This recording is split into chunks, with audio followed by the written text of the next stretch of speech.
Eu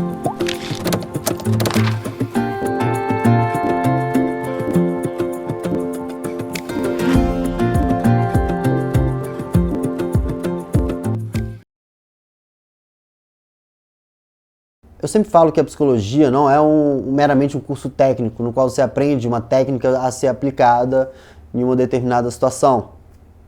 A psicologia, você aprende técnicas, mas também o que está por trás dessas técnicas, justamente para que elas possam ser revistas e adaptadas de acordo com as necessidades. E nós estamos vivendo esse momento.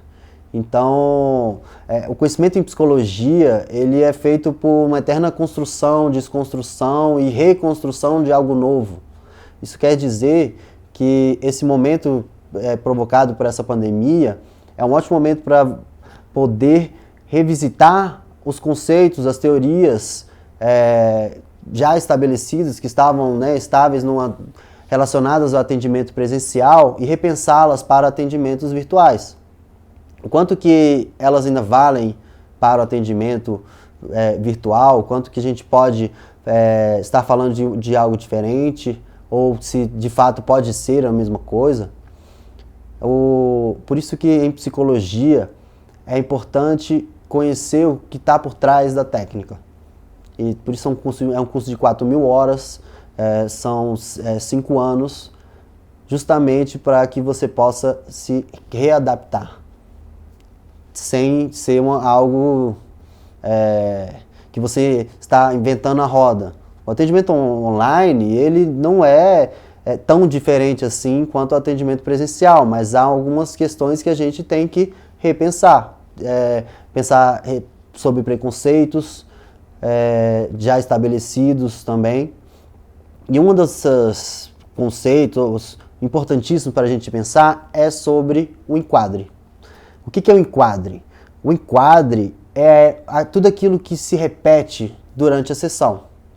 O tempo, o dia, o ambiente, a configuração do ambiente da terapia, a figura do analista, tudo aquilo que traz uma estabilidade durante a sessão. Essa estabilidade, e por isso não é à toa que em terapia existe um horário estabelecido, uma terapia semanalmente ou 2 vezes por semana. Então é importante que sejam respeitados esses horários, porque ele faz parte do enquadre, o lugar também. E o enquadre, ele providencia para o sujeito uma sustentação frente às angústias dele. É uma forma de passar essa mensagem, essa ideia de que o ambiente não vai desmoronar, o ambiente como um todo, não vai desmoronar ao entrar em contato com a sexualidade, com a agressividade, com questões de violências, questões sobre suicídio. Então, a palavra que define o enquadre é sustentação. Tanto que ele é algo relacionado ao que o Winnicott chamava de holding, quando ele estava falando sobre a função do ambiente, algo que o André Green fala sobre a estrutura enquadrante, que seria uma certa internalização desse enquadre. É quando aquele enquadre consegue se sustentar por um tempo e passa a ser internalizado pelo sujeito e providenciando uma sensação de poder transitar sem se sentir vazio, de poder se modificar sem perder, sentir uma perda muito grande, de poder entrar em contato com conteúdos mais delicados. Então, de poder entrar em contato com o outro sem uma desconfiança. Isso a gente tem que pensar nessa função do enquadre, inclusive, para cada pessoa. Existem alguns pacientes que lidam de uma forma mais delicada com o enquadre, como os pacientes depressivos e os pacientes borderlines ou estados limites. Os pacientes depressivos, por exemplo, o PFEDDA, ele vai falar sobre o quanto que eles testam bastante esse enquadre e atribuem essas falhas a eles mesmos.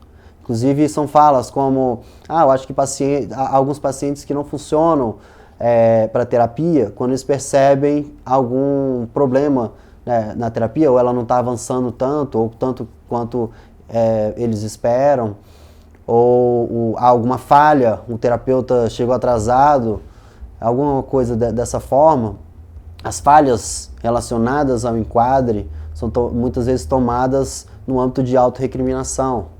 Então a gente tem que entender que a terapia online, né, pensando nessa questão do enquadre, vai ser mais fácil para algumas pessoas do que para outras. Porque o enquadre, ele vai estar relacionado também na terapia online, só que respeitando as mesmas regras. Ele também precisa providenciar essa mesma função.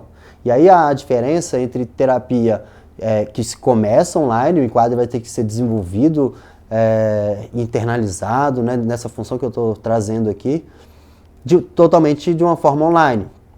E com as suas particularidades, as suas falhas, as falhas de conexão, as falhas de internet, de luz, choveu e caiu a luz.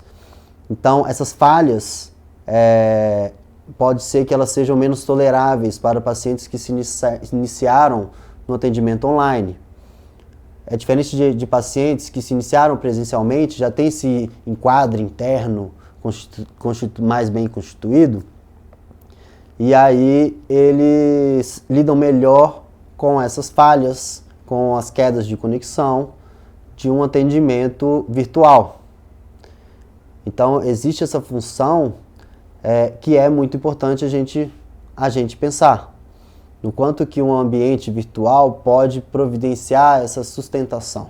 E aí a gente tem que falar também sobre o ambiente físico que a pessoa está presente, né? De como conseguir providenciar essa sensação de sustentabilidade, assim, de sustentação das angústias da sessão em um ambiente virtual com essas falhas, tendo inclusive as questões do ambiente no qual a pessoa está presencialmente do outro lado, né? Como se ela está fazendo a terapia em casa, o quanto que isso pode influenciar nessa questão relacionada ao enquadre.